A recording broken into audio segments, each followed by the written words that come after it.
আল্লাহ রাব্বুল আলামিন বলেন, ইন্না আকরামাকুম ইনদাল্লাহি আতকাকুম ইন্নাল্লাহা আলিমুন খাবীর।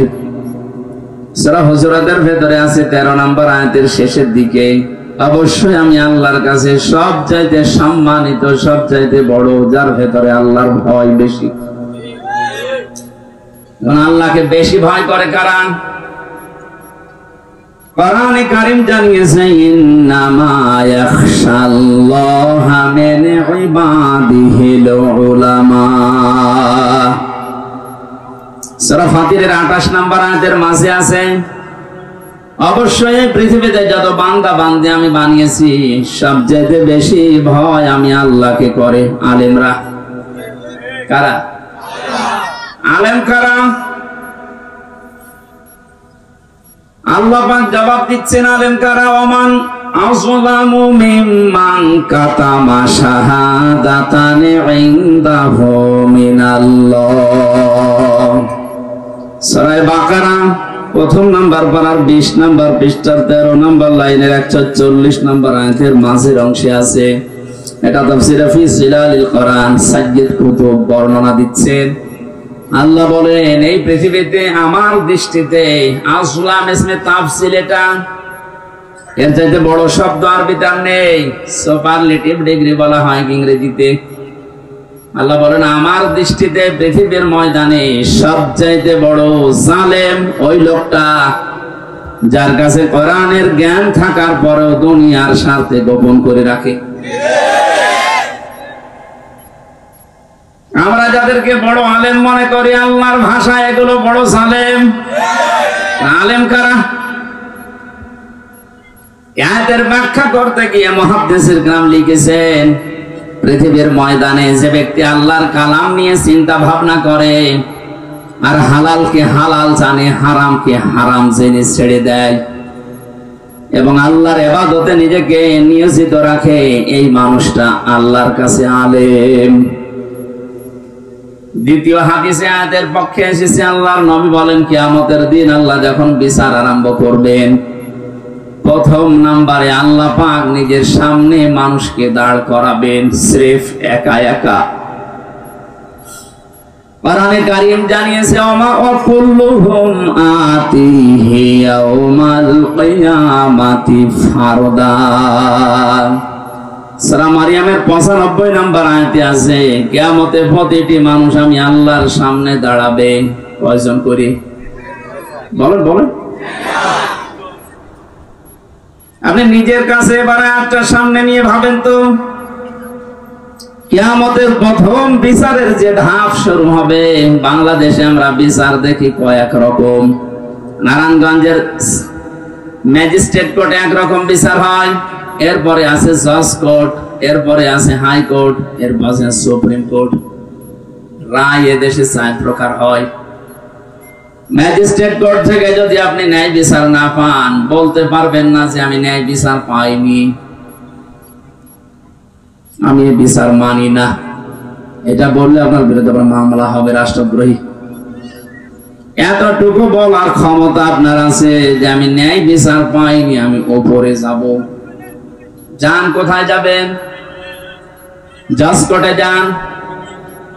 জজ কোর্ট থেকে যদি আপনার বিরুদ্ধে রায় আসে, আপনি এতটুকুই বলতে পারবেন যে আমি ন্যায় বিচার পাইনি। যদি বলেন বিচার আমি মানি না, মামলা হয়ে যাবে। কথা বুঝতেছে? এরপরে আরেকটা জায়গায় যান, হাইকোর্টে। ওখান থেকে যদি রায় আসে, আপনি বলতে পারবেন আমি মানি না, বলা যায় এতটুকু যে আমি ন্যায় বিচার পেলাম না, আমি আরো উপরে যাব। জানার একটা ধাপ আছে সুপ্রিম কোর্ট, ওখানে আবার 2 ভাগ। এখান থেকে প্রধান বিচারপতি যিনি এখন দায়িত্বে আছে, উনি যদি একবার আপনার বিরুদ্ধে রায় দিয়ে দেয় আর আপনি যদি বলেন মানি না, এদেশে হয় থাকতে দেবে না, নাই জেলখানায় দিয়ে দেবে। তাহলে এদেশের রায়ের ধাপ আমরা পেলাম 4টা। কিয়ামতেও তো আল্লাহর বিচার ব্যবস্থা যখন আরম্ভ হবে, আল্লাহ পাক বলেন আমার বিচারের ধাপ হবে 2টা। একটা নাম্বারে মানুষকে আমি একা একা ডাক দেব, কেউ থাকবে না তার সাথে। মা তাযালু কদামা বানি আদম আবদি ইয়াউমাল কিয়ামাতি হাত্তা ইসআলা আন খামসিন।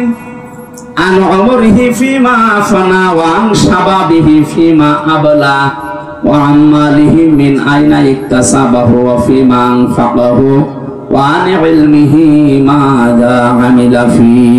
মুত্তাফাকুন আলাইহি। বুখারী মুসলিমের যৌথ হাদিস এটা।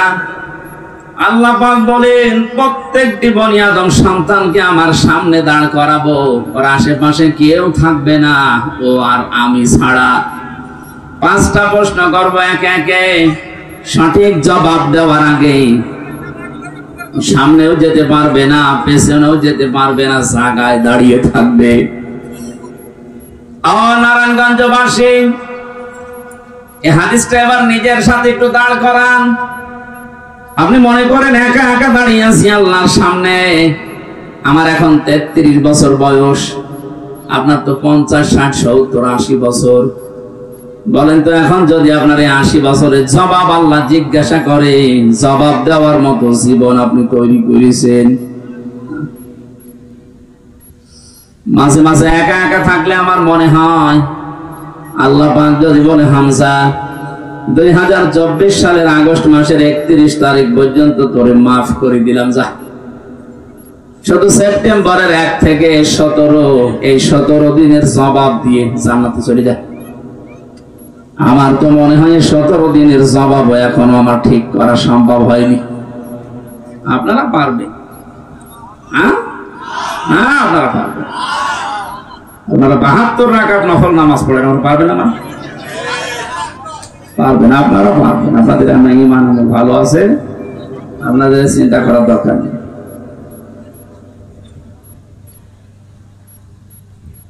আমি একটু দাবি করছি যে ঘন্টাখানিক আপনারা কথা বলবেন, যাই করেন, দাঁড়িয়ে থাকেন, বসে থাকেন, চলে যেতে মন বলে চলে যাবেন, কিন্তু কথা বলবেন না। এটা রাখা যাবে না? এরপরে যদি কেউ কথা বলেন, সে মুনাফিক।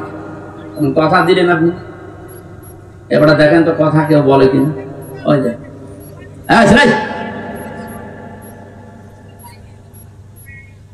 দেখা যদি না যায়, কালকে ইন্টারনেট থেকে নামিয়ে নেবে, তার কথা বলবেন।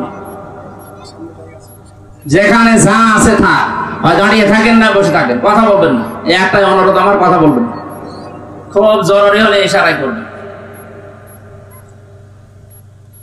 নারায়ণগঞ্জবাসী, আমি আমার ঈমান থেকে কথা বলছি। আমি যেটা বাস্তবে দেখতে পাচ্ছি, কোরআনের চোখ লাগিয়ে এইটা জানাচ্ছি। কাবা শরীফ তাওয়াফ করার সময় দেখছিলাম, ষষ্ঠ চক্করে মানুষেরা একটা দোয়া আল্লাহকে শোনাচ্ছে।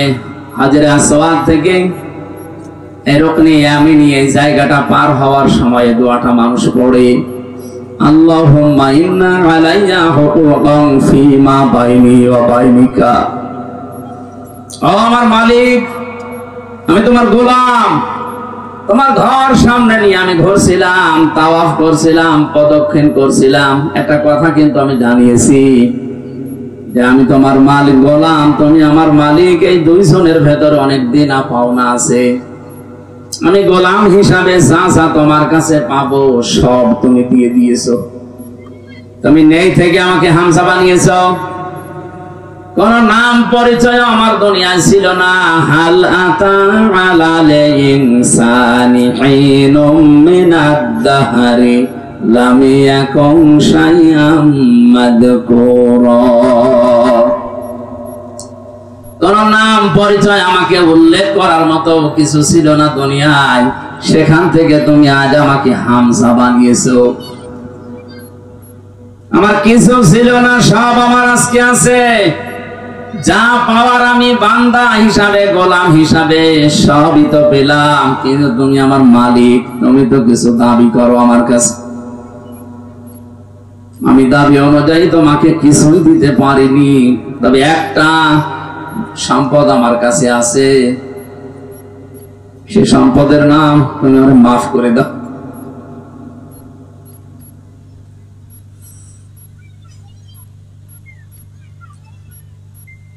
এই শব্দটা বলতে যত সহজ মনে হচ্ছে, এটা বাস্তবতা অত সহজ না।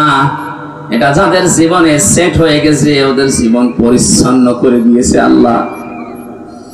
যে মানুষগুলো ভেবেছে যে আমি দাঁড়িয়ে থাকবো আল্লাহর সামনে, কি জীবন তৈরি করলাম আমি, সাজাতে পেরেছি তো হিসাব দেওয়ার মতো। এই মানুষটার জীবনের দিকে তাকান, শত শত মানুষের জীবন এরকম পড়েছি আমি। হযরত ওমর একজন, তার ভেতরে তার সন্তানটা ভর্তি করলেন মাদ্রাসায়। হযরত আলী ওই সময় দেশের প্রধান বিচারপতি, তার সন্তান হাসান হুসাইন দুইজনকে দিলেন মাদ্রাসায়।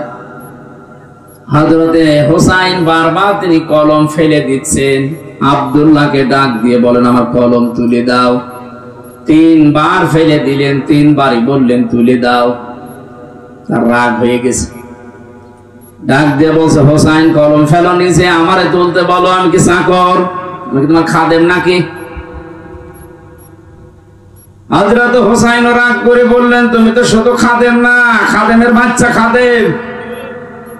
সেই সময় তিনি প্রেসিডেন্টের ছিলেন। এক দৌড়ে বাড়িতে এসে বলে আব্বা আমি আর পড়বো না মাদ্রাসায়। কি হয়েছে? হুসাইন আমাকে মানুষের সামনে গালি দিয়েছে, তোমারেও দিয়েছে। বিচার যদি না করো মাদ্রাসায় পড়া আমার বাদ। ঠিক আছে, জমার দিন বিচার হবে হাজারো মানুষের সামনে।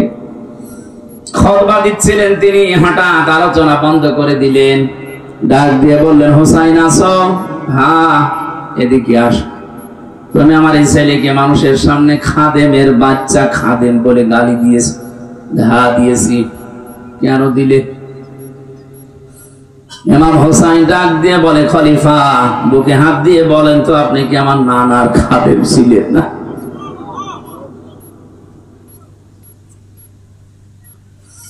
হযরত ওমরের কথা বন্ধ হয়ে গেছে, চোখ দিয়ে দরদর করে পানি ঝরছে। সামনে ডেকে বললেন এদিকে আসো, যে কথা বললে এটাকে লিখে দিতে পারবে? কাগজ কলম নিয়ে আসে। খেজুরের পাতা নিয়ে এসেছে, উনি লিখে দিলেন ওমর আমার নানার খাদেম ছিল, আমি দেখেছি, ইতি হুসাইন ইবনে আলী। সই করে দিলাম, যা। কাগজটা হাতে নিতে জমা খেলেন, ডাক দিয়ে বলেন নবীর সাহাবীরা বিচার হয়ে গেছে, আর কিছু লাগবে না। ছোট মানুষ তো হুসাইন বোঝে না, আব্দুল্লাহ বোঝে না, বলে বাবা বিচার তো শুরুই করলে না, হয়ে গেল কি করে? হযরত ওমর বলে সন্তান যে বিচার করেছি দুনিয়া না আখিরাতেও কাজে লাগবে। আমি যখন মারা যাব এই কাগজটা আমার কাফনের ভেতরে দিয়ে দিও।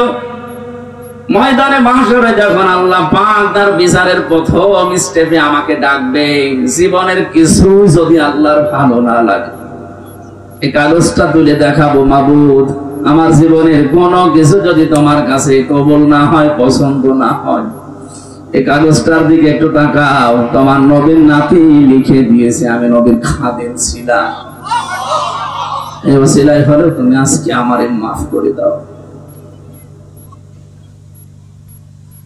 হিসাবে শব্দটা শুনতে যত ছোট মনে হচ্ছে, বিশাল ব্যাপার এটা। মানুষের ভেতরে যতদিন পর্যন্ত 100 ভাগ এটার বিশ্বাস জন্মাবে না, ওর জীবন ততদিন পরিচ্ছন্ন হওয়া সম্ভব না।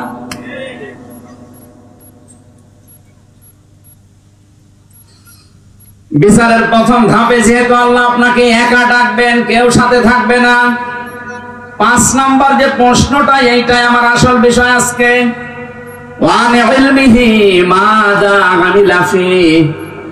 তোমাকে যতটুকু জ্ঞান দেওয়া হয়েছিল, যতটুকু তুমি জানতে, তার কতটুকু মানতে, এটা বলো আজকে। হযরত তালহা রাদিয়াল্লাহু তাআলা আনহু এবং আবু দারদা রাদিয়াল্লাহু তাআলা আনহু, এই দুইজন মাঝে মাঝেই বলতেন নবীর সাহাবীরা, নবীর মুখে যত কথা শুনেছি, যত হাদিস শুনেছি, সবচেয়ে বেশি ভয় হয় হাদিসের এই অংশটার দ্বারা। যতটুকু জানতে তার কতটুকু মেনেছো ওইটা বলো। আমার মনে হয় এই প্রশ্নে আমরা অধিকাংশ মানুষে ধরা খাবো। কথা বলে না কেন? যা জানতে তার কতটুকু মানতে, এটা বলো, তারপরে সামনে যাও। এখানে জ্ঞান অনুযায়ী যারা আমল করে এরা আল্লাহর ভাষায় আলেম, জ্ঞান অনুযায়ী যার আমল নেই আল্লাহর ভাষায় জালেম। তাহলে বড় কারা আমি বোঝাতে চেয়েছিলাম, আল্লাহর ভয় যাদের ভেতরে আছে এরা আল্লাহর কাছে বড়। আল্লাহকে বেশি ভয় করে আলেমরা। আলেম ওই লোকটা যে তার জ্ঞান অনুযায়ী কাজ করে। পৃথিবীতে জ্ঞান অনুযায়ী কাজ করেছে সবচাইতে বেশি নবীরা। কথা বলেছেন এখন? নবীদের উপরে, জ্ঞানের উপরে কাজ করা মানুষ দুনিয়ায় আছে? আপনি তাকান তো তাদের দিকে। কোরআনে কারীম জানিয়েছে, ইয়া হাসরাতান আলাল ইবাদ মা ইয়াতিহিম মির রাসূলিন ইল্লা কানু বিহি ইস্তাহজিউন। সূরা ইয়াসিনের 30 নম্বর আয়াতে আছে, আল্লাহ পাক বলেন, আমার বান্দা বান্দীদের জন্য আমার আফসোস, আক্ষেপ, যেমন কোন নবী রাসূল পাঠালাম না যার সাথে সমসাময়িক মানুষেরা ঠাট্টা করে নাই, বিদ্রোহ করে নাই, মারধর করে নাই। নবীদের চরিত্র খারাপ ছিল, এই জন্য মারতো, দেশ থেকে দাঁড়িয়ে দিত। বলেন,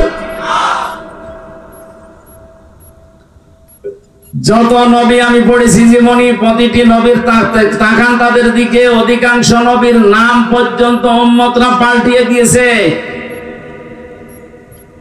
হযরত ইব্রাহিম নবীর নাম ওই জামানায় তার উম্মতেরা পাল্টিয়ে আব্রাহাম লাগিয়ে দিয়েছে।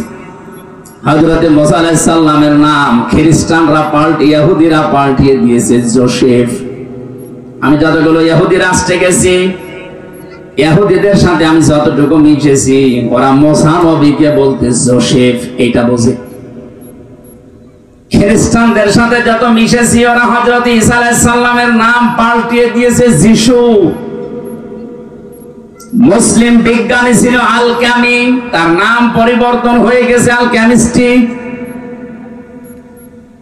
বিখ্যাত সাহাবী ছিল বিশ্বনবীর হযরত জাবের, তার নামও পাল্টিয়ে দিয়েছে আল-জাবরা। আজ বিশ্বের দিকে তাকান, এই দেশে যারা আলেমদের নাম পরিবর্তন করার হিড়িক তৈরি করেছিল, এই মেনন, ইনু, আল্লামা আহমেদ শফি, এত বড় আলেমের নামও পাল্টিয়ে দিয়েছে তেতুল হুজুর। বিশ্বনন্দিত মুফাসসিরের নাম পাল্টিয়ে দিয়েছে দেল্লু শিকদার। এখনো পর্যন্ত তার ইতিহাস আছে, আপনি তাকান, তার সার্টিফিকেটে লেখা দেলাওয়ার হোসাইন সাইদি। দেল্লু শিকদার আর দেলাওয়ার হোসাইন জীবনও এক না। আব্দুল কাদের মোল্লার নাম দিয়েছে কসাই কাদের। আমি কয়েকদিন আগে গিয়েছিলাম ফরিদপুরের সদরপুরে। এ মহান ব্যক্তির কবর জিয়ারত করে ওনার গ্রামের যত মানুষ, যে মানুষের কান্নাকাটি দেখেছি, সবাই বলছে কসাই কাদের আর আব্দুল কাদের মোল্লা এক না। আমার নাম পাল্টিয়ে দিয়েছে, আমার নাম দিয়েছে পিসকে হুজুর। আমি তো পিসকে।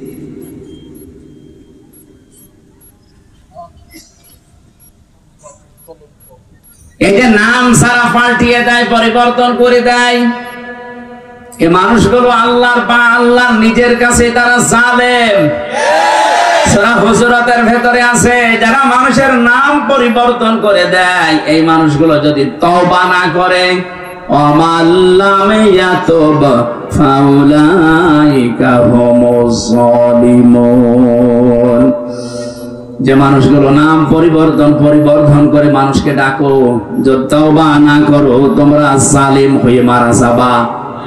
আমরা বিশ্বে এখন তাই দেখতে পাচ্ছি। যারা এই কাজ করেছিলেন তওবা করেন। আলেমদের নাম যারা পরিবর্তন করে তালিকা করছিল, এক একজনের নাম এক এক রকম দিয়ে তালিকা করেছিল, 116 জনের। আল্লাহ এত বেশি অপমান করেছে তারে, যেমন মুন্সিগঞ্জে বাড়ি, কালামানিক, ওর বিসি পর্যন্ত উড়ে গেছে। সুপ্রিম কোর্টের একজন বিচারপতি এত নিচে আল্লাহ নামাবে আমি কোনোদিন কল্পনা করি নাই। কলা পাতায় শুয়ে আছে। আমার মনে হয় পৃথিবীতে আল্লাহ যদি আমাকে আর কিচ্ছু না দেখায়, আমার কোনো আফসোস নেই। কালা মানিককে আমি যা দেখেছি, আলহামদুলিল্লাহ।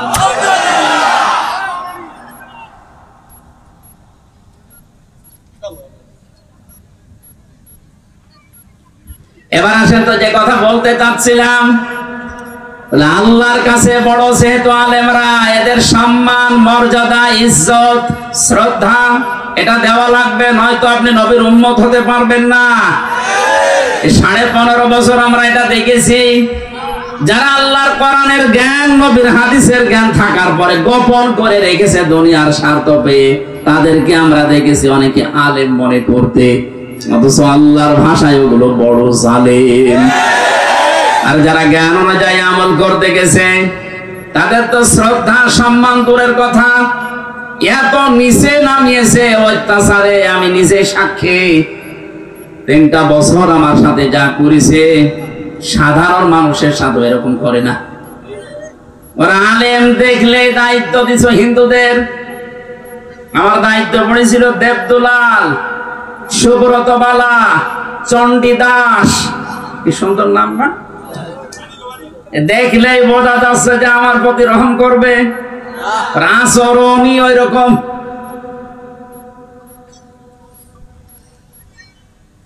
একজন মুসলমান যদি দিত অন্তত কিছু না কিছু হলেও তার ভেতরে যেহেতু আল্লাহ একজন আছে বিশ্বাস ছিল, সে আলেম দেখলে মনে করতো না, আর যাই করি অন্তত এর সাথে খারাপ কিছু করলে আল্লাহ আমারে ছাড়বে না। আমার মানুষকে দিয়েছে তো আল্লাহ পরকাল জানে না, আলেমোসা জালেমতা। মাটির নিচে নিয়ে আমার 11 ঘন্টা টাঙিয়ে রেখেছিল। তা ভালোভাবে যদি টাঙাইতো, চোখ কালো কাপড় দিয়ে বেঁধে নিয়েছে, পায়ে ডান্ডা বেড়ি লাগিয়েছে, হাত পেছনে বেঁধে দিয়েছে, মাথায় দড়ি দিয়ে। নামাজ কিসে, কখন আজান হয়, কখন কি হয় কিচ্ছু জানি না। 4 ওয়াক্ত নামাজ আমি আন্দাজেই পড়েছি, ইশারায়। আলেমদের সম্মান করা, শ্রদ্ধা করার দরকার ছিল আপনার। আর আপনি দাবি করেন আমি নবীর উম্মত, বেহেশতে আমার অধিকার আছে। অধিকার আপনার আছে, জাহান্নামে আছে। কারণ আপনি নবীর উম্মতই হতে পারেননি এখন। কি নবীর উম্মত হওয়ার জন্য যে 2টা গুণ বললাম, এই 2টা গুণ মানুষের আছে? অধিকাংশ মানুষের নেই। আল্লাহ তুমি আমাদেরকে এই 2টি গুণ অর্জন করার তৌফিক দাও, বলেন আমিন। আমি আর নিচে নামলাম না, কথার অর্থ বুঝতেছেন? এটা রবিউল আউয়াল মাস, বিশ্ব নবীকে নিয়ে যা আরম্ভ হয়েছে আমাদের বাংলাদেশ, ভারত আর পাকিস্তানে, এটা বেশি অতিরঞ্জিত হয়ে যাচ্ছে। কেউ বাড়াবাড়ি করতে করতে এত উপরে তুলছে, আর কেউ ছাড়াছাড়ি করতে করতে একেবারে ছেড়ে দিচ্ছে না। আমাদের মধ্যম পন্থা জাতি বানিয়েছেন আল্লাহ। ওয়াকাযালিকা জাআলনাকুম উম্মাতাও ওয়াসাতান, তোমাদেরকে আমি মধ্যম পন্থা জাতি বানিয়েছি। বাড়াবাড়ি করা যাবে না কোনো বিষয়ে, ছাড়াছাড়ি করে একেবারে ছেড়ে দেওয়া যাবে না, মাঝামাঝি থাকতে হবে। আজ ঈদে মিলাদুন নবী পালন করার জন্য রাষ্ট্রীয়ভাবে ছুটি দেওয়া হয়, অনুষ্ঠানের জন্য তাকিদ দেওয়া হয়। নবীর জন্মদিন পালন করার জন্য বিশ্ব নবী তাকিদ দিয়েছেন, কোন জায়গায় আপনি দেখাতে পারবেন?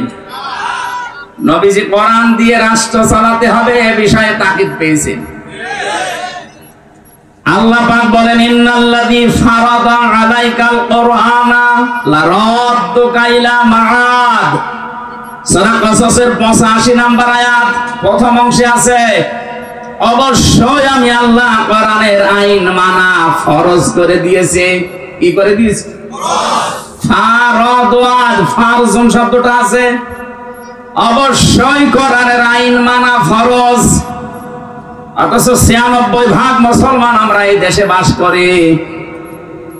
53 বছর হয়ে গেল দেশটা স্বাধীন হয়েছে, কোরআনের একটা আইন এই দেশে রাষ্ট্রীয়ভাবে কায়েম নেই।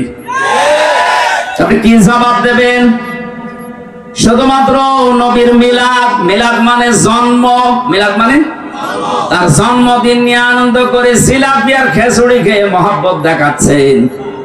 অথচ বিশ্ব নবীর ইন্তেকালের 600 বছর পরে এটা মানুষ আবিষ্কার করেছে, আর আমরা জানি সেটা ইসলামে নেই। কেউ যদি নতুন করে ওটা তৈরি করে আবিষ্কার করে ইসলাম বলে চালিয়ে দেয়, ওটার নাম বেদাত। আর বেদাত যারা করে ওরা গোমরা, আর গোমরা যারা ওরা জাহান্নামী। আমি আপনাকে নবীর মিলাদ, জন্ম নিয়ে আলোচনা করতে নিষেধ করছি না, যেহেতু মহামানব তিনি, মহান নেতা আমাদের, আপনি করেন। কিন্তু শুধু মিলাদ জন্ম নিয়ে আলোচনা করে আনন্দ পেয়ে যদি শেষ করে দেন, তার জীবনের আসল উদ্দেশ্য যেটা সিরাত 40 থেকে 63 এই 23 বছর। কথা বলছেন এখন? আপনি 1 থেকে 40 বছর পর্যন্ত যদি মোহাম্মদ ইবনে আব্দুল্লাহকে না মানেন, আপনি জাহান্নামে যাবেন, এমন কথা কোরআন হাদিসে নেই। কিন্তু 40 থেকে 63 এই সময়টা যদি এই 23 বছরের 1 সেকেন্ড আপনি বাদ দেন, আপনি জাহান্নামে। আমি তো এটা বানালাম নাকি? কোরআনে কারীমের দিকে তাকান। লাকাদ কানা লাকুম ফি রাসূলিল্লাহি উসওয়াতুন হাসানাহ ইলা আখিরি আয়াত। সূরা আহজাবের 21 নম্বর আয়াতের প্রথম অংশে আছে, অবশ্যই তোমাদের জন্য মহত্তম আদর্শ আমি আল্লাহ লুকিয়ে রেখেছি রাসূলুল্লাহর জীবনে। কার জীবন? ও নারায়ণগঞ্জবাসী, ভালো করে জবাব দেবেন। সারা আরব জাহানে 1 থেকে 40 বছর পর্যন্ত মুহাম্মদ রাসূলুল্লাহ কেউ বলেছে? বলেন বলেন, কি বলতো? মুহাম্মদ ইবনে আব্দুল্লাহ এই নামে ডাকতো তাকে। যদিও তিনি জন্মের পৃথিবী তৈরি হওয়ার আগে আল্লাহ তাকে নবী বানিয়েছে, কিন্তু ঘোষণা দেয়নি, ঘোষণা হয়েছে 40 বছর বয়সে। তাহলে এখানে বোঝার বিষয়ে 1 থেকে 40 বছরে পুরো আরব জাহানে ওনাকে ডাকতো আব্দুল মুহাম্মদ ইবনে আব্দুল্লাহ, আব্দুল্লাহর ছেলে মুহাম্মদ বা আস-সাদিক আল আমিন। আমার এ পর্যন্ত ঠিক আছে তো? দ্বিতীয় নম্বরে ওনাকে রাসূলুল্লাহ ডাকা আরম্ভ হয়েছে 40 থেকে, বলেন বলেন, 40 বছরের আগে উনি রাসূলুল্লাহ হিসাবে ঘোষণা হয়নি। হয়েছে যখন নবুয়ত পেলেন 40 বছরে, ওই সময় নবী এবং রাসূল। তাহলে ওনাকে অনুসরণ করার জন্য আল্লাহর নির্দেশ 1 থেকে 40 না 40 থেকে 63। 40 থেকে 63 পরে 600 বছর পার হয়ে গেছে, কেউ নবীর জন্ম নিয়ে আলোচনা করে নাই, অনুষ্ঠান করে নাই, পটকা ফোটায়নি। আপনি কোথায় পেলেন? আপনি যদি আলোচনা করতে চান তাহলে 40 থেকে 63 এই 23 বছর করেন। এর ভেতরে দুনিয়া আখিরাত লুকানো। মানুষের এমন কোন দিক বিভাগ নেই যাই 23 বছরের ভেতরে আপনি পাবেন না, সব আল্লাহ পাকের ভেতরে লুকিয়ে রেখেছেন। জোরে বলেন সুবহানাল্লাহ। আমি আর একটা কথা বলছি, শুধুমাত্র আজ যারা মিলাদ নিয়ে 63 দিন অনুষ্ঠান হচ্ছে বাংলাদেশে। কতদিন? 63 দিন। ওরা নাম দিয়েছে ঈদে মিলাদুন নবী। এই শব্দটা নতুন। আল্লাহর পক্ষ থেকে আমাদের নবীর কাছে 2টা ঈদের ঘোষণা এসেছে, ঈদুল আযহা, ঈদুল ফিতর। এ বাদে কোনো ঈদ আমাদের নেই। যারা এই নতুন ঈদ বানিয়ে আনন্দে আছেন, কান খাড়া করে শোনেন। আমি আপনার শত্রু না, আপনাকে আমি বাঁচাতে চাই। শুধুমাত্র জন্ম নিয়ে মিলাদ নিয়ে যারা পড়ে থাকেন, নবীদের 2 চাচা ছিল এরকম, সারা মিলাদে জন্মে তারা খুশি। একজন হযরতে, একজন আবু তালেব আর একজন আবু লাহাব। আপনি তাদের 2 জনের পুরা জীবনী পড়ে দেখেন, 2 জনেই জন্মে আনন্দ করেছে। এত বেশি আনন্দিত ছিল আবু লাহাব, নবীজির জন্মের কথা শোনার পরে নিজের বাদী পর্যন্ত আজাদ করে দিয়েছে। যা। আর একজন চাচা আবু তালেব নিজের সন্তান আলীকে কাছে রাখতো না। নবীর জন্মের পর থেকে যে কয় বছর বাইরে ছিল, এরপরেই নবীজির দাদা ইন্তেকালের পর থেকে নবীকে সে নিজের বুকের ভেতর রাখতো। এই 2 জন চাচার পড়া জীবনী আমি পড়ে দেখেছি। এরা এত আনন্দিত, এত খুশি নবীর মিলাদে, নবীর জন্মে। এ তো 2 জনেই জাহান্নামী। 2 জনে কি? এরা যে জাহান্নামে যাবে তার প্রমাণ আল্লাহ কোরআনে দেয়নি? বলেন। সূরা কাসাসের 56 নম্বর আয়াত তার প্রমাণ, সূরা লাহাবের 3 নম্বর আয়াত তার প্রমাণ। সায়াসালানারুন যাতাল লাহাব, অতি শীঘ্রই আমি আবু লাহাবকে লেলিহান আগুনে প্রবেশ করাবো। তার মানে এখান থেকে যে শিক্ষা বের হয়, শুধু নবীর মিলাদ নিয়ে জন্ম নিয়ে যারা মাতামাতি করেন, আনন্দ করেন, জিলাপি খিচুড়ি খেয়ে শেষ করে দিচ্ছেন, আপনিও আবু লাহাবের মতো, আবু তালেবের মতো জাহান্নামে যাবেন। সিস্টেম অপর পৃষ্ঠা দেখুন, নবীর আরো দুইজন চাচা, হযরতে হামজা, হযরত আব্বাস। এই দুইজন চাচা শুধু নবীর জন্মে খুশি না, শুধু নবীর মিলাদে খুশি না, তারা নবীর সিরাতে, তারা নবীর জীবন পেয়ে খুশি। এই দুইজনের জীবনী পড়ে দেখেন তো। হযরতে হামজা নিজের জীবন পর্যন্ত নবীর আদর্শ মানতে গিয়ে দিয়ে দিয়েছে, 70 টুকরা হয়েছে, এরপর নবীর আদর্শ ছাড়ে নাই। আর এক চাচা হযরতে আব্বাস, তিনি নবীর আদর্শ পেয়ে এত খুশি ছিলেন, তার যে হাদিস বর্ণনা করা, মানসা বাতামাল ঈমান মান রাদিয়া বিল্লাহি রাব্বা ওয়া বিইসলামি দীনা ওয়া বিমুহাম্মাদির রাসূলিল্লাহ সাল্লাল্লাহু আলাইহি ওয়াসাল্লাম নাবিয়্যা ওয়া রাসূলা, রাওয়াহু মুসলিম। হযরতে আব্বাস বলেন, কেউ যদি দুনিয়া ঈমানের স্বাদ পেতে চান, তাহলে আল্লাহকে রব পেয়ে খুশি থাকেন, ইসলামকে জীবন ব্যবস্থা পেয়ে খুশি থাকেন, আর মুহাম্মদ রাসূলুল্লাহকে নবী এবং রাসূল হিসাবে পেয়ে খুশি থাকেন। তিনি যদি খুশি না থাকতেন, এই কথা তিনি বলতেন? বলেন বলেন। তিনি কি বললেন শেষে? নাবিয়্যা ওয়া রাসূলা। যারা মুহাম্মদকে নবী এবং রাসূল পেয়ে খুশি, তাহলে উনি নবী এবং রাসূল হয়েছিলেন কত বছর বয়সে? আরো জোরে। 40 থেকে 63 আপনাকে মানা লাগবে। সেই নবীর জীবনে আমি 31টা পাঠ পেয়েছি, পুরা জীবনটা পড়ে আমি 31টা পাঠে ভাগ করেছি। একটা ভাগ আজকে আপনাদের সামনে রবিউল আউয়াল মাসে, যেহেতু কালকে 12 তারিখ ছিল, আজকে 13 তারিখ, গুরুত্বপূর্ণ সময়ে তার সিরাত থেকে, তার আদর্শ থেকে কি নেওয়া দরকার আমাদের, 31টা পাঠের মাত্র একটা পাঠ নিয়ে আজকে আলোচনা করব। আমার আজকের আলোচনার বিষয় হচ্ছে নবীর আচরণ। কি বললাম? বলেন বলেন।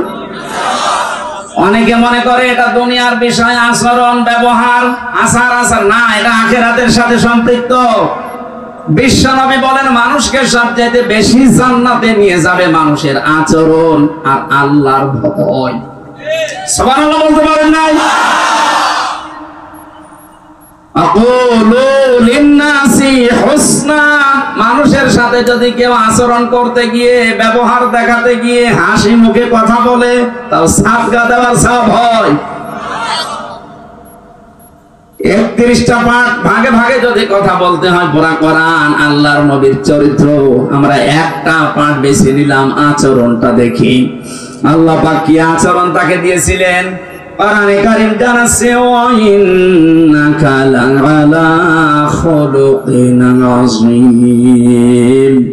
হে নবী, আপনি মহান চরিত্রের উপরে প্রতিষ্ঠিত। এখানে যারা আলেম আছে তাদেরকে বলছি, এই যে আযীম, এই শব্দ আল্লাহ কোন নবীর নামের সাথে দেননি। আল্লাহ পাক নবীদেরকে বিভিন্ন সময় তার নিজের নামটা দিয়েছিলেন, গুণবাচক নাম, যেমন হালিম। আল্লাহ ইসমাইল নবীকে হালিম বলে ডাক দিয়েছিলেন। হালিম মানে চাচা হালিম। কি হালিম মানে? সহনশীল, ধৈর্যশীল। হযরত ইসমাইলের আরেক ভাই ছিল ইসহাক, তাকে আল্লাহ ডাক দিয়েছিলেন ফাবাশশারনাহু বিগুলামিন আলীম।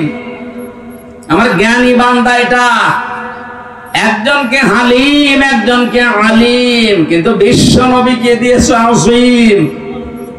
এত বড় মহান চরিত্র আপনাকে আমি দিয়েছি, কিয়ামত পর্যন্ত মানুষ শুধু অনুসরণ করে যাবে, পর কিনারা পাবে না। সেখান থেকে সূরা আলে ইমরানের 159 নম্বর আয়াতটা পড়েছি। বিশ্ব নবীর আচরণ, তার ব্যবহার কেমন ছিল, তার জীবনের প্রতিটি পদে পদে আমাদের জীবনকে আমরা মিলাতে চাই। কথা বলেন ঠিক কিনা?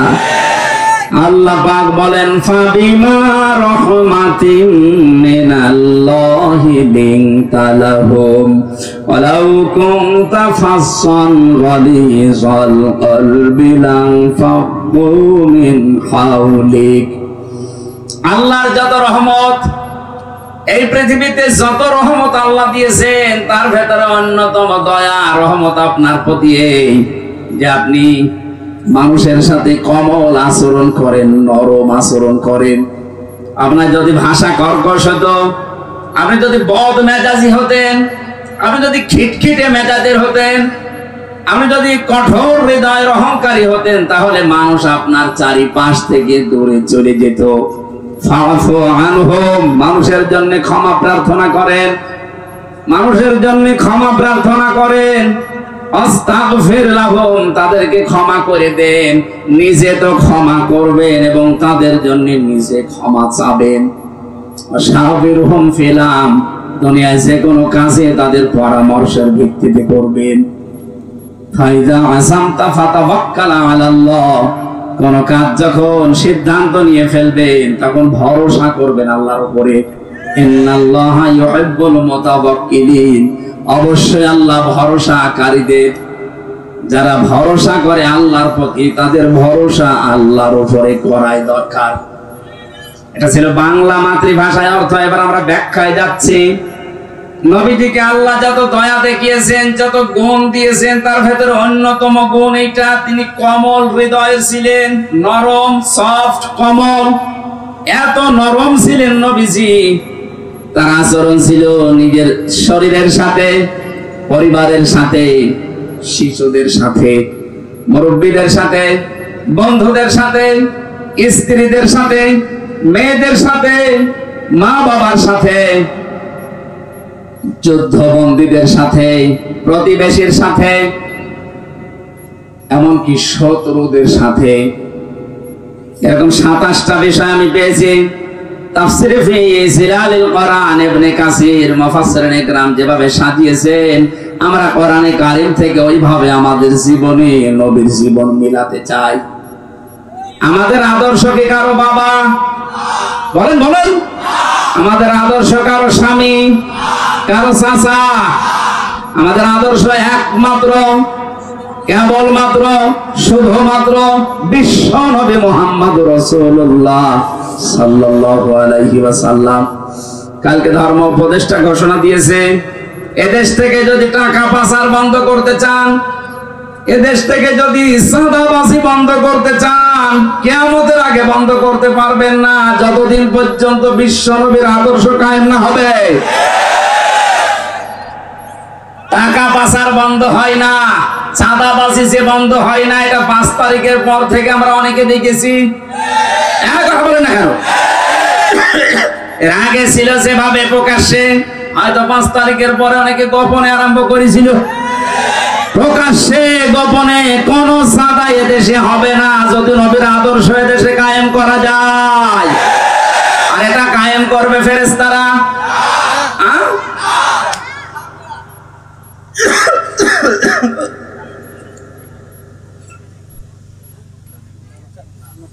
কিছু লাগবে না। শিশুদের সাথে নবীজি যে আচরণ করেছিলেন, হাদিস হযরত উমাইর, এদিকে তাকান, হযরত উমাইর খেলা করছিলেন। বিশ্ব নবী মসজিদে নববীতে যাবার সময় দেখলেন, দৌড়িয়ে আসলেন হযরত উমাইর, ডাক দিয়ে বলেন, উমাইর তোমার সেই হলুদ পাখিটা কই? হযরত উমাইর কেঁদে ফেললেন, ডাক দিয়ে বলে, ইয়া রাসূলুল্লাহ, আপনি একটা বিশ্ব নবী, তাম দুনিয়ার জন্য আপনাকে আল্লাহ নবী আর রাসূল করে পাঠিয়েছে। আপনি আমার মতো ছোট মানুষের খবর রাখেন, এমনকি আমার পাখির খবর পর্যন্ত আপনি রাখেন। ও নারায়ণগঞ্জবাসী, আপনি কার আদর্শে অনুপ্রাণিত হয়ে স্লোগান দেন? আপনার তো স্লোগান দেওয়া দরকার ছিল, আমার নেতা, তোমার নেতা, বিশ্ব নবী। এই কথাটা কেন বললাম? এইদিকে তাকান, আলাদাবুল মুফরাদ 3 নাম্বার হাদিস। এই পৃথিবীতে যার আদর্শ বিশ্ব নবী এখনো হয়নি, অন্য কেউ, কান খাড়া করে শোনেন, নবীজি এখনো যার আদর্শ হয়নি, অন্য কেউ। আপনি মারা যাবেন, আপনি নামাজ পড়তে পারেন, রোজা রাখতে পারেন, দাড়ি রাখতে পারেন, জুব্বা গায়ে দিয়ে হজ করতে পারেন, এখনো যদি আপনার আদর্শ নেতা বিশ্ব নবী না হয়ে অন্য কেউ হয়, আপনি মারা যাওয়ার সঙ্গে সঙ্গে বিনা বিচারে বিনা হিসাবে জাহান্নাম নিয়ে আসেন। কোন মহারতে নিয়ে আসবেন এবার নিয়ে আসেন। আপনার কোনো বিচার নেই, কোনো হিসাব নেই। এখন যদি বলেন এত শক্ত করে বলছেন কেন? হ্যাঁ, কেন বলছে এবার তাকান। এই দুনিয়ায় একজন মানুষকে আল্লাহ নেতা বলে ঘোষণা দিয়েছেন, ডাক দিয়েছেন, ইয়াসিন, হে নেতা। পৃথিবীর কারো নামে এই শব্দ আল্লাহ দেয়নি। কোরআন শরীফের ভেতরে আল্লাহ 7টা নামে নবীকে ডাক দিয়েছেন বিশেষ করে। তার ভেতরে ইয়াসিন 1 নাম্বার, 2 নম্বরে তহা, 3 নম্বরে আব্দুন বা আব্দুল্লাহ, 4 নম্বরে মুদ্দাসসির, 5 নম্বরে মুসাম্মিল, 6 নম্বরে আহমদ, 7 নম্বরে মুহাম্মদ। এই 7টা নামে আল্লাহ বিশেষ করে ডাক দিয়েছেন। তার 1 নম্বরে ইয়াসিন। আল্লাহ ঘোষিত নেতা একজন। কয়জন? আপনার বিবেকে নাড়া দেয় না? একজনকে বাদ দিয়ে আপনি কার সামনে ঘোরেন, কার পেছনে থাকেন? পাগল হলেও তো কাজ করা ঠিক না। আশা করছি সব ভুলে যাবেন। এই পৃথিবীতে বিশ্ব নবী ছাড়া আমরা কাউকে আদর্শ নেতা মানি না। এখন যদি বলেন তাহলে ইসলামী দলে দেশে যারা আছে তারাও তো তাদের নেতা আছে। হ্যাঁ, আমরা ওই নেতাকে মানি যে নেতা আল্লাহ রাসূলকে দেখে দেখে চলে। বলেন, আপনি তাকান, এমনও মানুষ আছে যার সামনে দেখলে রাত 12টার পরে তার মাটিতে ঠিক মতো পা পড়ে না, রিকশা ছাড়া বাড়ি যেতে পারে না, কি কি লাল নীল পানি খায়। কথা বলছেন না কেন? খেজুর গাছকে ধাক্কা দিয়ে বলে, বড় ভাই সাইড দেন, আর কতক্ষণ দাঁড়াবো। এই লোকটা যদি হয় আপনার আদর্শ, কোরআনে কারীম কি জানিয়েছে? ইয়াউমা নাদউ কুল্লা উনাসিন বিইমামিহিম।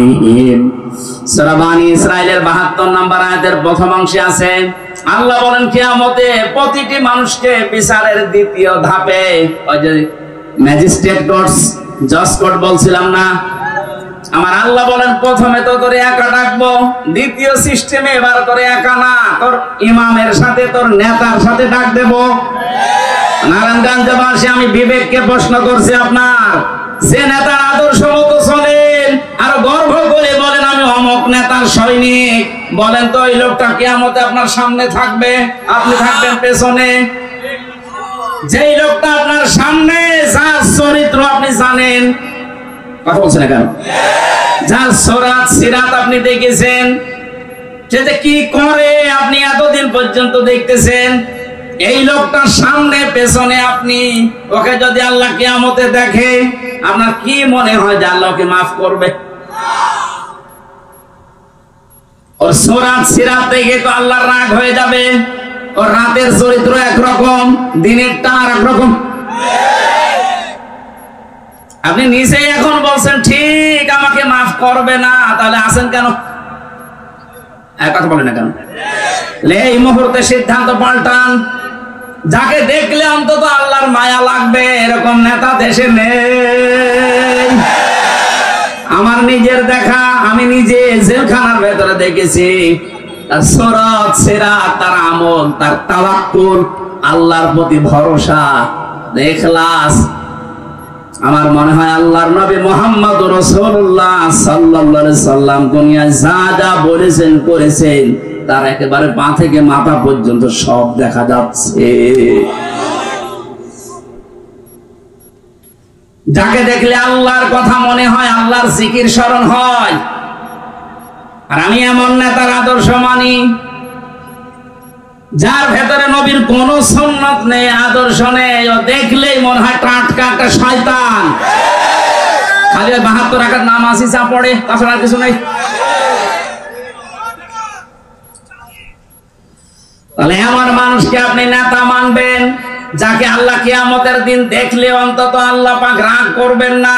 তাকে দেখে যদি আল্লাহর মন ভরে যায়, না ঠিক আছে, পেছনে যেটা আছে ওইটাও এরকমই হবে। আর যদি সামনে দেখেন নমো, দরবেশ পর্যন্ত নমো হয়ে গেছে, ওরাই যদি আল্লাহ দেখে, যেহেতু পুলিশ পর্যন্ত চিনতে পারে না, বিডিআর গার্ড যারা, আমার মনে হয় ফেরেশতারাও চিনতে পারবে না। না, আমরা সাবধান হই ভাই। আমি বারবার এই কথা তুলছি এই কারণে, আপনি ধরা খাচ্ছেন বা খাবেন, যার আদর্শ ঠিক নেই এই লোকটা ধরা খাবে 100 ভাগ। এখনই পরিবর্তন হয়ে যাবে। দুনিয়া একদিকে হয়ে গেলেও আমি আল্লাহ রাসূলকে যে মানে না, ওকে আমি মানি না, ওকে আমি সমর্থন জানাবো, রায় দেব, সুপারিশ করব, এটা কল্পনা করা যায়? সামনে যা আসছে আসুক, যদি দেখি যে এই লোকটার চরিত্র আল্লাহ রাসূলের সাথে মিলছে না, ও আমার বাবা হলেও ওকে আমি ভোট দেব না। এখন তো তখন ভোট এত দুনিয়ার বিষয়। কে বলেছে দুনিয়ার বিষয়? ভয়ঙ্কর তো ভোট মানে এটা রায়, সুপারিশ করা, এটা আমানত। তাফসীরে মারিফাতুল কোরআনে আমানত শব্দের ব্যাখ্যায় বাংলায় লেখা আছে ভয়ঙ্কর তো ভোট। এটা হয় রায় দেওয়া, সমর্থন জানানো, সুপারিশ করা, এগিয়ে দেওয়া, এই অর্থগুলো এখানে লেখা আছে। কোরআনে কারীমের সূরা নিসা 5 নাম্বার পারার 10 নাম্বার পৃষ্ঠা 12 নাম্বার লাইনের 85 নাম্বার আয়াত। আমি লম্বা করে দলিলগুলো বলতে পারছি না, বাড়ি যেয়ে মিলিয়ে নেবেন। আপনার একটা রায়ের কারণে যদি দেশে আবার চাঁদাবাজি শুরু হয়, আবার স্বৈরতন্ত্র চালু হয়, আপনার একটা রায়ের কারণে কিয়ামত পর্যন্ত আপনি পস্তাবেন।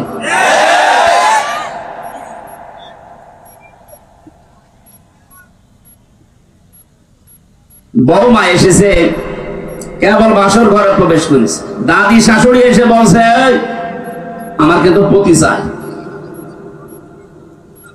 লজ্জায় মাথা লাল করে বলছে ঠিক আছে দাদি একটু সময় দেবেন তো। কিছুক্ষণ পরে শাশুড়ি এসে বলছে বৌমা আমার কিন্তু নাতি চাই। ঠিক আছে সময় তো দেবে। কিছুক্ষণ পরে ননদ এসে বলছে আমার কিন্তু ভাতিজা চাই। ঠিক আছে। দেবর এসে বলছে ভাবি আমার কিন্তু ভাতিজি চাই। ঠিক আছে। স্বামী এসে বলছে কই আমার বেবি চাই। বউ কিছু করে বলে কি তোমাদের বংশ কি পাগলের বংশ? আমি আসতে পারলাম না। আর কেউ নাতি চাই, কেউ পতি চাই, কেউ ভাগ্নে চাই, কেউ ভাতিজা চাই, কেউ বেবি চাই। আমার সময় দেবেন না 10 মাস 10 দিন? কথা বলে না কেন?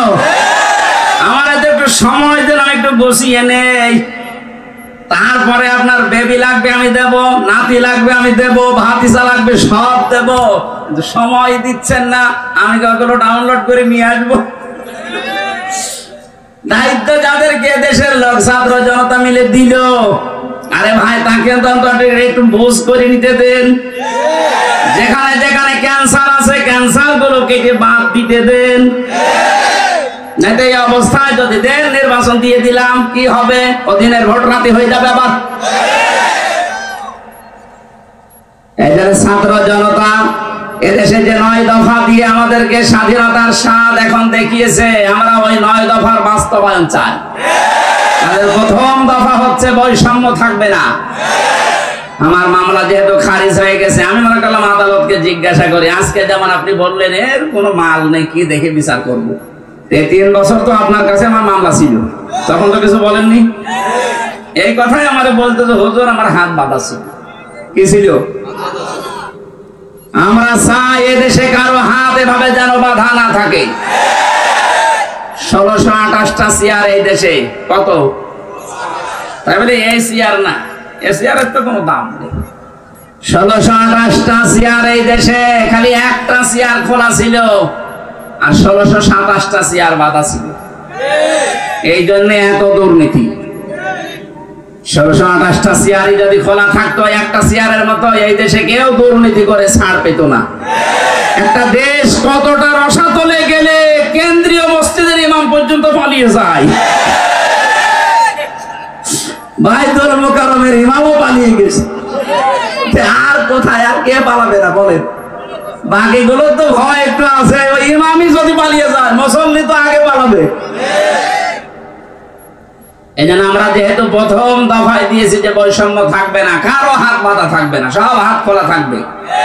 2 নম্বরে সংস্কার যখন আরম্ভ হয়েছে, রাষ্ট্র সংস্কার, এদেশে এখন 1628টা চেয়ারে যারা আছে, জালেমদের দোসর হিসাবে যারা ছিল, একটাকেও এই চেয়ারে আমরা দেখতে চাই না। চেয়ার থেকে সবগুলো অপসারণ করে বৈষম্যের শিকার যারা যারা ওএসডি হয়েছিল তাদেরকে ওই চেয়ারে বসান।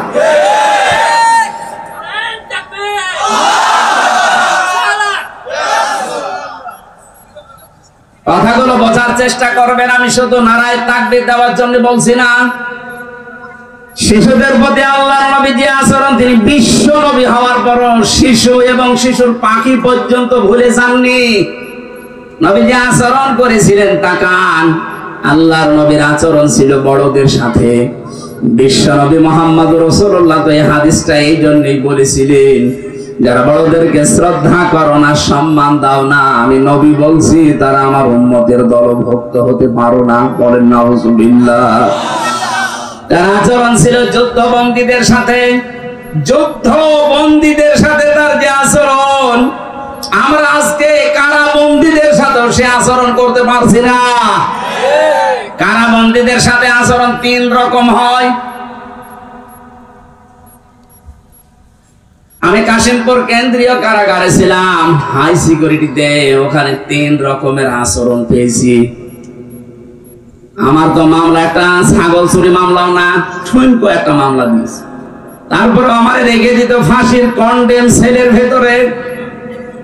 বিশ্বনবী আচরণ করেছিলেন, তাকান, যুদ্ধবন্দী যারা, তাদেরকে তো মেরে ফেলার কথা, অথচ হযরতে একজনের জীবনে পড়লাম আজকে, সামামা ইবনে ওয়াইল রাদিয়াল্লাহু তাআলা আনহু, তাকে তিনি মসজিদে নববীর ভেতরে বেঁধে রেখেছে সাহাবীরা। নবীজি গভীর রজনীতে গিয়ে বললেন, কেমন আছো, কি আচরণ আশা করো তুমি আমার কাছে? লোকটা কেঁদে ফেলেছে, ডাক দিয়ে বলে, মুহাম্মদ যে অবস্থায় আছি, তুমি আমারে বাঁচাতেও পারো, মারতেও পারো। নবীদের নাম ধরে বললেন, দেখো এই জামানায় শেষ জামানা না, এরপরে আরেকটা জগৎ আমাদের সামনে আসতেছে। ইসলামের যে সৌন্দর্য গুলো তার সামনে তুলে ধরলেন, একটা একটা করে চলে গেলেন কিছু না বলে। বাড়িতে যে নিজেদের লোক দিয়ে রান্না করলেন ওঠের গোশত আর বকরি, এগুলো পাঠিয়ে বললেন ওকে নিজে খাওয়াও। সাহাবীরা নিজে খাওয়িয়েছে। দ্বিতীয় দিন নবীজি নিজে উঠের দুধ দহন করে গরম অবস্থায় তার কাছে পাঠালেন। মানুষ সামাইদেরকে এত আদর করে না, কথা বলে না কেন? কি করেছিলেন? যুদ্ধবন্দীদের সাথে আচরণ, আর আমরা কারাবন্দীদের সাথে কি আচরণ করলে আপনি জবাব দেবেন কি? আবার উপর থেকে নির্দেশ দিত সিসি ক্যামেরা দিয়ে 24 ঘন্টা ফাঁসির কন্ডেম সেলের ভেতরে তালাবদ্ধ করে, খাবার যেন আমাদের কাছে ভালোটা না যায়, ওটা উপর থেকে বসে বসে দেখতো।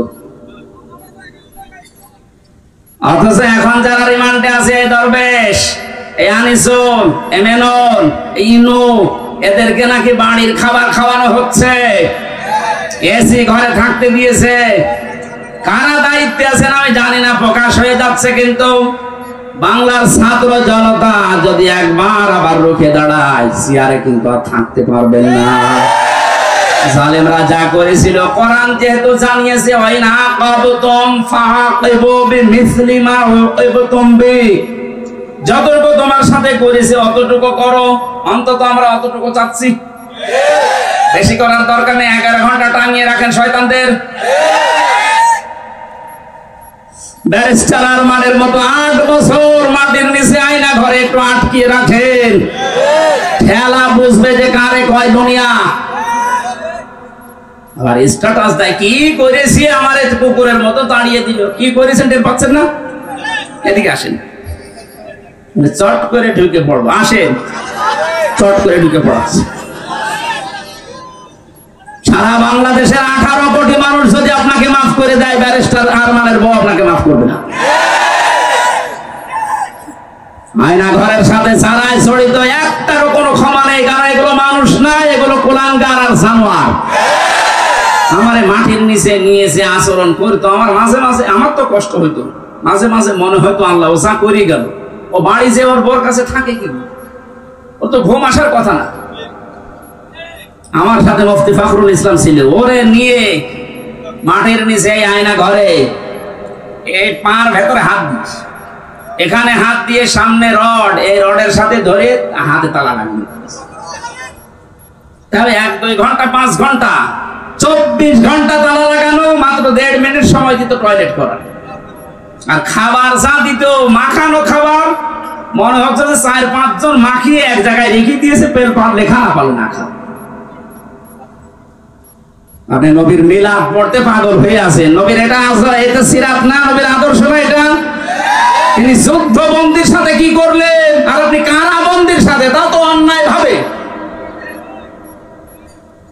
ব্যারিস্টার আরমানকে, আমান আজমিকে, আমির হামজাকে, মামুনুল হককে যে মামলা দিয়েছেন, একটা মামলা টিকছে? আজ তো আমি বেকসুর খালাস পেয়ে গেছি, তাহলে আমি এই দেশে আদালত কর্তৃক প্রমাণিত যে আমার কোনো দোষ নেই। সুতরাং বিনা দোষে 3টা বছর যা করেছেন, আমিও চাই মামলার আয়ু থেকে শুরু করে ওই যে হাত খোলা ছিল এটা পর্যন্ত যারা এর সাথে জড়িত প্রত্যেককে আমি চাই 3 বছর করে আমার মতো জেল দেওয়া হোক।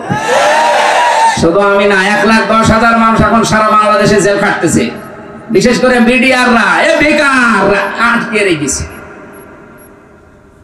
যারা এই সমস্ত মিথ্যা মামলার সাথে জড়িত, মামলার আয়ু থেকে শুরু করে একেবারে উপর পর্যন্ত যারা নির্দেশ দিয়েছে, একটাকেও যেন ছাড়া না হয়। কারণ এদের ছাড় নেই, বলে মাফ করে দিলাম। কিসের মাফ? জালেমদেরকে যদি কেউ মাফ করে দেয়, সে যেন মজলুমের উপরে অবিচার করে। আপনি তো টের পাচ্ছেন না যে স্বামী ছাড়া থাকা কি কষ্ট? ব্যারিস্টার আরমানের বউটের পিস। আপনি তো জানেন না সন্তান ছাড়া থাকা কি কষ্ট। আমি টের পেয়েছি। আমার ছোট মেয়েটা এখনো আমার চিনি না, ওর আমি 1 বছর রেখে এসেছিলাম, বের হয়ে যে দেখো 4 বছর বয়স, ও আমার চিনি না। আমি যেদিন জেল থেকে বাড়ি গেছি, বলছে হুজুর আমাদের বাড়ি চলে। তার মানে ওর মনে হচ্ছে যে এরকম হুজুর বহু আসে, এবার একটা হুজুর।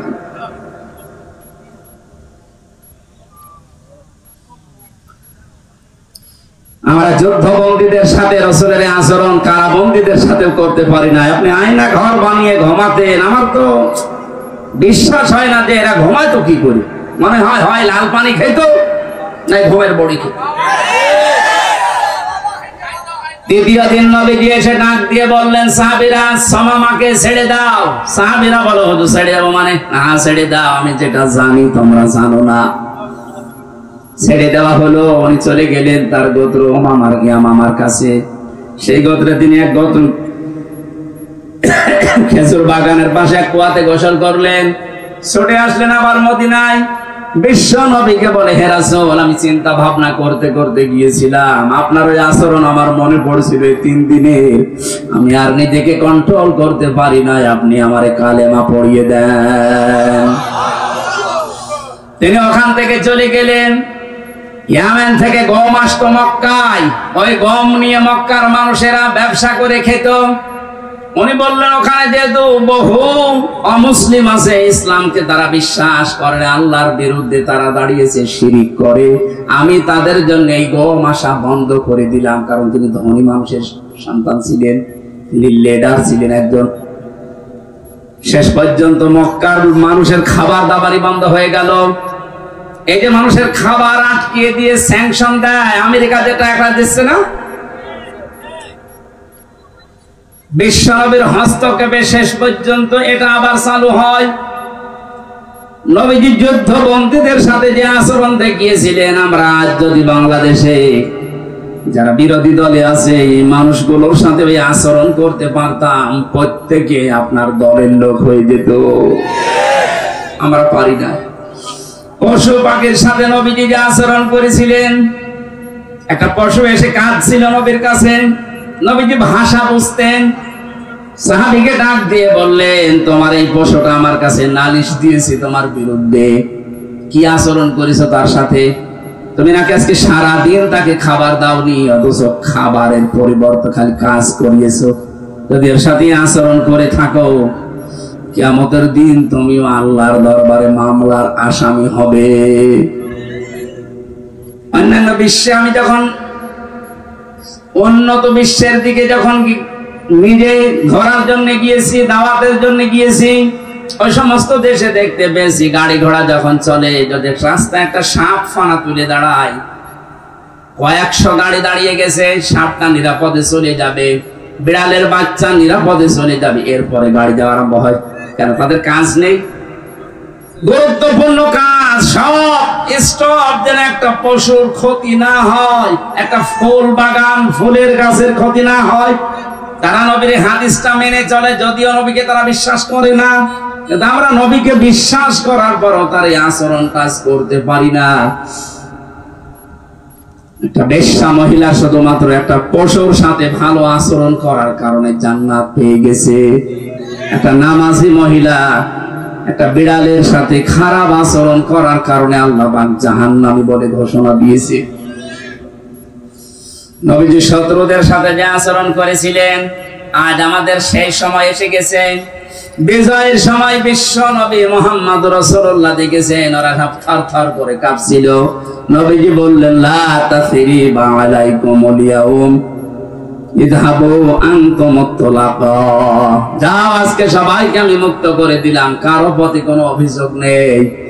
আমার মনে হয় এই দেশে জামাত ইসলামী বাংলাদেশের কেন্দ্রীয় আমির যিনি ডাক্তার শফিকুর রহমান, যেটা দেখিয়েছে 1400 বছর আগে নবীজি যেটা দেখিয়েছিল,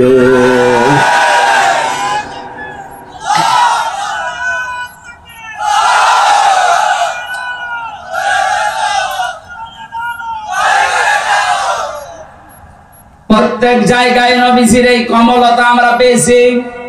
আল্লাহ পাক বলেন, নবী আপনার আচরণ যদি কর্কশ হতো, আপনার চরিত্র যদি সত্য কথা যদি আপনি বলতেন, তাহলে আপনার আশপাশে আপনি মানুষকে ঘেঁষতে দেখতেন না, সব পালিয়ে যেত। সুতরাং আপনি কয়েকটা জিনিস অবলম্বন করেন। আপনার যখন হৃদয় আমি কমল করে দিয়েছি, আপনি ক্ষমা করে দেন তাদেরকে, ক্ষমা চান আপনি তাদের জন্য আল্লাহর কাছে, এবং নিজেও ক্ষমা করে দেন। আজ যারা দায়িত্বে আছে আহ্বান জানাবো আয়াত দিয়ে, যারা ভুল করেছে, যা ভাবাই করেছে, আজ আমরা এই আয়াত অনুযায়ী রবিউল আউয়াল মাসে তাদেরকে ক্ষমা করে দিলাম এবং তাদের জন্য ক্ষমা চাচ্ছি আল্লাহর কাছে। আর এর বাস্তব প্রমাণ দেখিয়েছেন ডাক্তার শফিকুর রহমান। যত অত্যাচার জুলুম এই 15.5 বছরে করেছিলেন, আল্লাহর জন্য মাফ করে দিলাম। কিন্তু যারা ভিকটিম, তারা যদি নিজেরা অত্যাচারিত হওয়ার কারণে কিছু করে, আমরা তাদেরকেও সাহায্য করব। সুতরাং সালেম ছাড়া বড় সালেম গুলো তো পালিয়েছে, মাথা খারাপ হয়ে গেছে, তাদের আর আসার সম্ভাবনা কোনো কিছুই নেই, কারণ আসলে এ দেশের জনগণ পিটিয়ে মেরে ফেলবে। ছোটখাটো সালেম যারা আছেন, তারা এখনো যেহেতু তাওবার দরজা বন্ধ হয়ে যায়নি, ফিরে আসছেন, আসেন। আমার বংশেরও বহু ছোটখাটো মাঝারি জালেমেরা তাওবা করে অলরেডি পরিবর্তন হয়ে গেছে। আগস্টের 5 তারিখের ডেটটা পর্যন্ত তারাও শক্ত ছিল, কিন্তু বিকাল 5টার পরে যখন সংবাদ চারিদিকে ছড়িয়েছে, আমারে কল দিয়ে বলছে, বাবাজি আমরা সব জামাতি ইসলামী। জামাত ইসলাম মানে এতদিন যে আপনি বঙ্গবন্ধুকে সেকেন্ড নবী মানতেন, হঠাৎ করে পাল্টিয়ে গেলেন। সুতরাং ওরা যেহেতু পাল্টাচ্ছে, ছোট সালেম, মাঝারি সালেম, এদেশে আরো যারা আছেন, আশা করছি আপনারাও পাল্টাবেন। গত পরশুদিনের রিপোর্ট পেয়েছি, এদেশে এখনো 100 জনের 14 জন মানুষ সালেমদেরকে সাপোর্ট করে। 100 জনের 28 জন মানুষ জেনারেল যে দলগুলো আছে এদেরকে সাপোর্ট করছে। 100 জনের 58 জন মানুষ এদেশে ইসলাম পন্থী যারা, তাদেরকে সাপোর্ট করছে।